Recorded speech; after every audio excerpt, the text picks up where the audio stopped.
Di dalam dokumen versi Arab kita sebut sebagai At-Tafsir Al-Fiqhi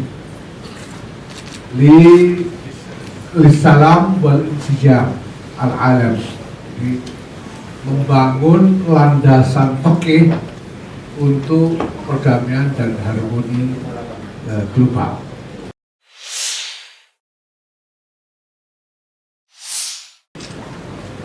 Insya Allah besok pagi mulai jam 8 pagi kita akan mulai gelar Muktamar Internasional Fikih Peradaban yang pertama.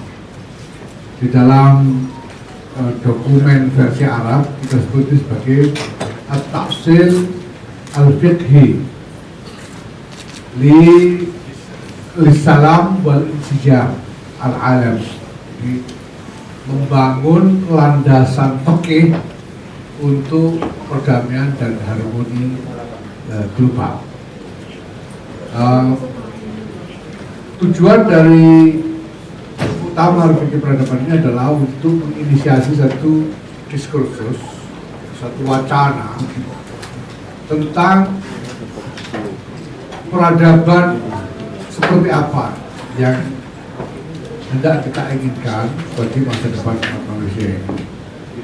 Kemudian bagaimana sumbangan Islam untuk masa depan peradaban itu, serta bagaimana sebetulnya fondasi keagamaan,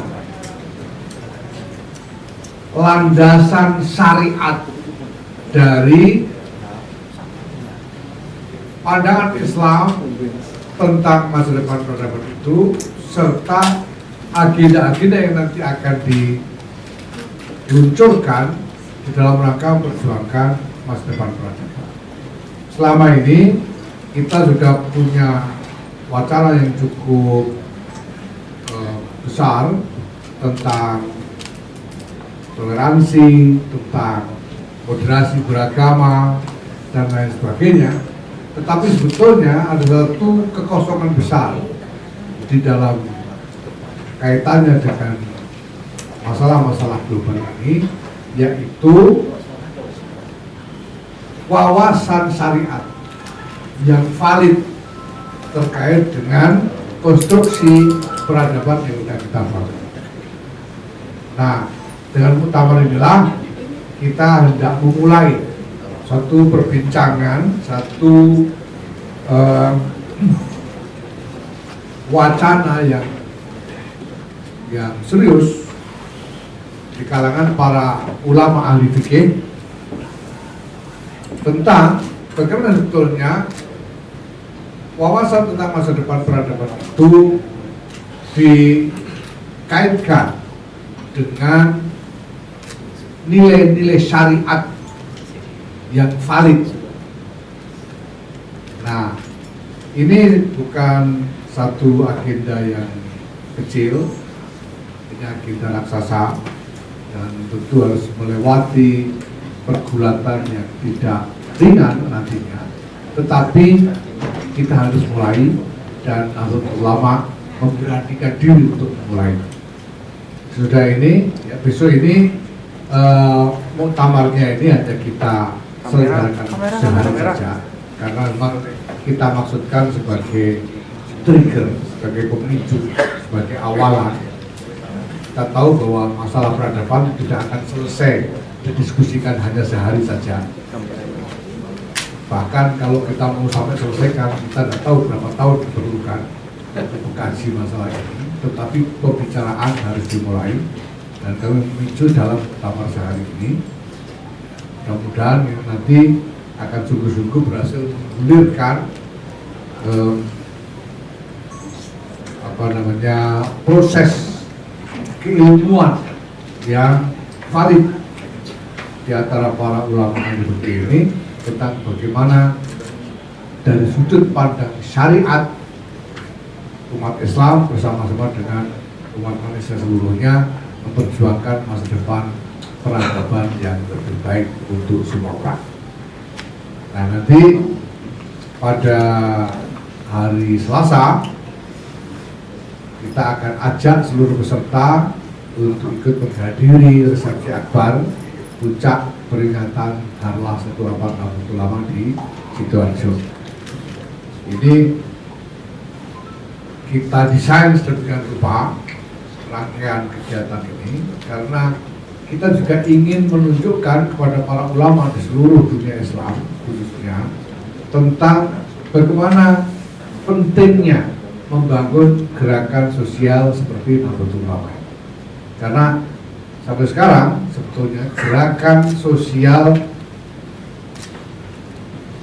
yang berakar di akar rumput, yang bergulat di akar rumput seperti Nahdlatul Ulama ini memang nyaris kita tidak temui selain di Indonesia ini. Di sini kita punya Nahdlatul Ulama, kita punya banyak organisasi yang lain, Muhammadiyah dan yang lain-lain. Tetapi di negara-negara lain kita tidak temui yang seperti itu. Padahal gerakan sosial semacam ini sangat diperlukan, sangat dibutuhkan dalam perjuangan membangun peradaban. Nah, dengan menunjukkan kepada para ulama dari seluruh dunia tentang wajah satu snapshot, satu potongan gambar tentang wajah gerakan Nahdlatul Ulama ini, di mana nanti para ulama akan melihat acara-acara yang disajikan, kemudian melihat jamaah yang ikut hadir memuliakan peringatan ini. Kita berharap bahwa ini nanti akan menginspirasi para ulama di dunia Islam lainnya untuk juga mulai berpikir dan kalau bisa kemudian menginisiasi lahirnya gerakan-gerakan sosial seperti yang kita punya di Indonesia ini di negara masing-masing.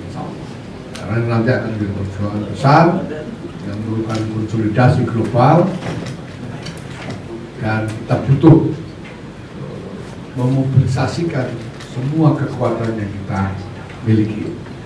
Nah, dengan kesadaran bahwa ini tidak akan selesai dengan satu event saja dan pasti akan butuh waktu yang lama, maka muktamar ini pun kita rancang sebagai nantinya kegiatan reguler. Maka kita sebut ini Muktamar Internasional Fikih Peradaban yang pertama tahun ini. Nah, mudah-mudahan tahun depan kita bisa laksanakan kelanjutannya, Muktamar yang kedua, dan seterusnya setiap tahun sekurang-kurangnya 2 tahun sekali untuk mengumpulkan para ulama dari seluruh dunia ini. Dan kita juga berharap bahwa ada upaya-upaya yang sejalan dengan upaya ini dari kalangan para ulama di negara-negara lain untuk kemudian bisa kita sinergikan bersama, insya Allah. Nah, inilah saudara-saudara sekalian yang akan kita laksanakan besok mulai jam 8 insya Allah sampai jam 4 sore. Sudah hadir sekarang sebagian besar dari para ulama dan khususnya para pembicara. Ada yang hadir untuk menyampaikan sendiri pandangan-pandangannya di dalam forum, ada yang akan disambungkan secara virtual, ada juga yang mengirimkan pidato terekam beserta makalahnya untuk diputar. Yang kami pentingkan adalah bagaimana kita bisa mengumpulkan pemikiran-pemikiran bernas dari para ulama di seluruh dunia itu. Kita sekarang yang sudah hadir di sini sudah ada sekitar 60-an ulama dari 79 yang mengkonfirmasi. Kita masih tunggu, mungkin nanti sore atau nanti malam sudah akan hadir di sini dari sekitar 40 negara. Ditambah juga beberapa pengamat, karena ketika kita sebetulnya sudah melakukan publikasi secara sengaja, ketika kita mulai mengundang, kemudian ternyata banyak kalangan lain di luar ulama-ulama dunia Islam ini juga mendengar tentang ini dan menghubungi kami untuk minta izin hadir sebagai pengamat. Makanya ada juga nanti kalau Anda lihat wajah-wajah yang mungkin cukup familiar seperti Pak Bob Hedner dari Amerika, ada Pak Martin Van Brussen, ada Pak James Dorsey dari Singapura, dan lain sebagainya. Mereka ini adalah orang-orang yang kemudian menghubungi kami untuk minta izin ikut hadir menyaksikan sebagai observer, sebagai pengamat. Ya karena memang topiknya bagi mereka cukup menarik. Nah di sini kita mengangkat topik yang spesifik, yang praktikal secara yaitu topik tentang piagam Perserikatan Bangsa-Bangsa. Ya, piagam Perserikatan Bangsa-Bangsa di mata syariat itu yang akan menjadi topik diskusi kita. Terima kasih kawan-kawan sekalian, mohon maaf dan mari kita ikuti saja besok. Dan kalau Anda mulai sekarang sudah bisa bertemu dengan sejumlah partisipan dan pembicara maupun pengamat, silahkan mengkolek statement dari beliau-beliau. Allahumma fiqh. Assalamualaikum warahmatullahi wabarakatuh.